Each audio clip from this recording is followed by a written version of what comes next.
Hey guys, welcome back. So I'm sitting in front of my loquat trees today, and these are the ones that I grew from seed. But today I'm going to have a go at grafting onto these loquat trees. A few of you guys have told me that they can take up to about 7 years to fruit if you grow them from seed, and I've read this online as well. And so by grafting you can actually speed up how soon that you get fruit from your plants. So basically this is going to be our rootstock, and I'm going to be chopping it off and adding this branch onto the top and letting this become all of the new growth. This branch here actually came from a mature loquat tree that I found, and it was fruiting as well, so I was able to taste the fruit and I really liked the fruit. It didn't really have much fuzz on the outside, and also it was a nice sweet flavour. It's going to mean that I can grow a tree that has the exact same characteristics as the tree that this branch came out of.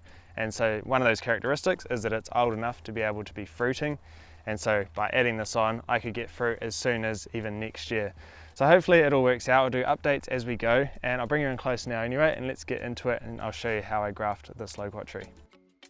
The first thing I'm doing is going through and removing all the leaves off the cutting that I got from that mature fruiting tree, and this is what you call a scion.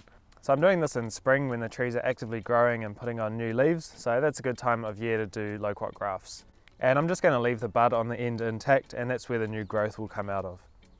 This scion here is far too long for what I need, so I'm just going to cut this down to be a lot shorter. So now's a good time to wrap your scion in grafting tape, and the main role of the grafting tape is to protect the scion and prevent it from drying out and dying. So I'm just starting a few inches up from the bottom and then just wrapping it around, working my way up to the top. And I always like to wrap it in this way because it means that you're going to prevent water from entering the graft. If you wrap it from the top down, the water can more easily kind of get in there and start to get into your graft, which is not what you want.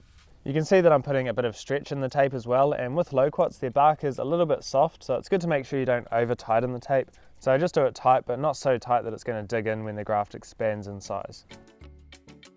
For the next step you'll need some secateurs and either a grafting knife or a box cutter or Stanley knife that has good fresh blades, and it's good to sterilise them too with some rubbing alcohol before you do the grafting cuts. Next up, I'm just finding a place on the trunk of the loquat tree that's about the same diameter as our scion and just cutting it off at that point. There are several grafting cuts you could do, but I've already shown you guys the whip and tongue graft in my apple tree grafting video, so we're going to try out a cleft graft today. So I'm just cutting into the scion about an inch from the bottom, and I'm just doing this on a bit of an angle and cutting this like that on both sides to create a V shape, and I'm just doing my best to make sure these cuts are as flat as I can make them.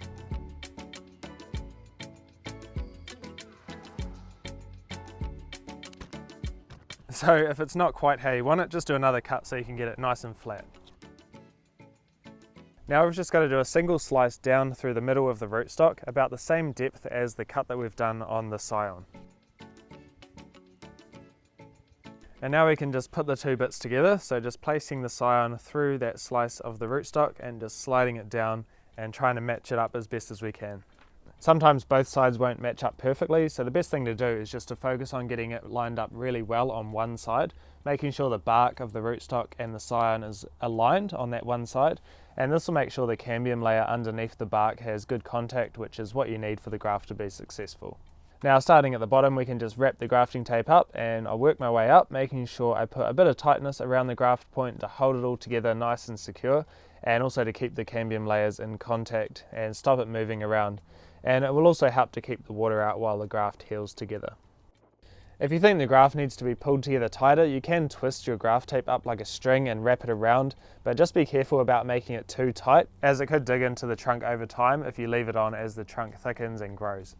I've decided to leave the growth that's coming out of the rootstock on this tree for now so that it can continue to photosynthesize, because I'm interested to see if this will help the graft grow faster compared to the other tree that has no lower growth on the rootstock. So I guess we'll just see what happens in a later update.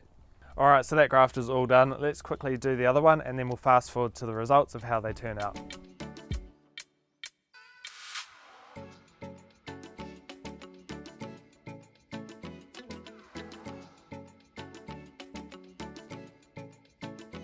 I'm placing these trees just up against my house on the side that gets the least amount of sun, so it's good to have them in a bit of shade so that the scion doesn't dry out and die before the graft has a chance to heal and grow together. Okay, so this is the first graft we did here, and it's pushed its way out of the grafting tape and putting on some good growth, and there's a little spider chilling out in there. There's a few bits growing out of the stem below the graft, so I'm just going to knock these off. And as for the lower growth, maybe we'll leave that on for now and we'll cut it off at the next update. The other graft we did looks to have worked as well, so that's cool. And I've just cut the tape back at the tops because we're starting to unravel a bit. But it is interesting that this one hasn't put on as much growth as the other one, and maybe it's because this one has no leaves growing out of the rootstock to provide energy. I'm not really sure, and it is a bit hard to say since there's just 2 trees to compare, but it is kind of an interesting observation. The grafting tape is a little bit tight around the graft, so I'm just going to gently slice through it because I don't want it to cut into the trunk as it continues to expand, but we'll leave the tape on to keep the graft strong and protected. I do have a third loquat tree that I've got here and done a graft onto as well, but a different type of graft. So basically I've just cut a slice down into the trunk and then did an angled cut on a scion and inserted it down into the slice, and then just taped it up in there. And as you can see, this one has been successful as well. So it seems these trees are pretty easy to graft. And now all I'll be doing is just chopping this whole piece off here, which is the main plant, but this is just the seedling growth. So the piece that's going to take a lot longer to fruit anyway. And it should then direct its energy into the graft, and we should hopefully get fruit much sooner. Okay, so we're going to take the tape off today and have a look at these grafts. Awesome, so it's come together well, it's looking good. Let's have a look at the other one. This one is looking good as well, so that's awesome, really stoked with that. And let's also have a look at that third one that was grafted in a different way. So this one looks all good. It will be interesting to see how this looks after a decent amount of time, but I do need to cut this seedling tree off. We don't need that. And now we just have this little grafted loquat tree. Now that the leaves are getting a bit bigger on these trees, there's more risk of wind blowing them around, and because I've removed the tape, the points where they're grafted will be a bit of a weak point. So I'm just putting these in my shade house for now, which is quite protected from the wind. I'm also going to remove all the growth coming out of the rootstock too, so the tree puts more of its energy into the scion. It really hasn't been ideal having these trees in small pots for so long, and it definitely has stunted their growth. And I'm not quite ready to plant them yet because, as you can see, it's really dry at the moment. We're going through a drought. So I'm just going to upsize the pots that these are in for the next few months until the ground softens again and I can get them planted out.